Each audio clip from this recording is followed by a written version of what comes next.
Yaw na nga, magandang hapon sa inyong lahat. Tayo pupunta nga din sa manukan ng ating ama. Ilang araw na tayo hindi nakakapunta. Ano nga?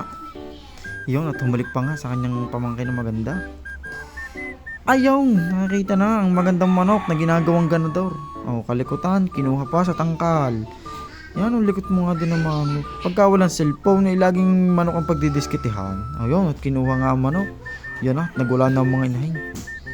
Oh, kinuha yan. Nagtilabsikan ang potay. Yan, muntik pa makalpas.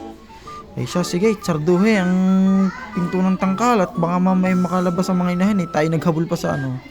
Ikaw yan, tawa si Utoy siya putikan-putikan daw. Oh, wari koy. Ano itsura ng manok? Oh, kiss muna. Oh.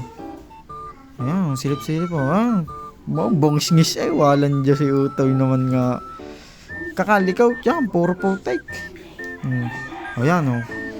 Yan, pasasaltik-saltik kayo may manaw. Pag ikay nakita ng ema, di kayo may palo pa. Tawarin ka naman. Yan, napagtuka kakalikutan mo kasi lagi. Oh. Wari, kaya napakagandang manaw. Yan ah. Ba't gaubos ang buntot na rin isang aray? Kaawa ko naman din eh Ayun nga, maraming salamat sa inyong panonood. Hanggang sa muli, mga kamanok.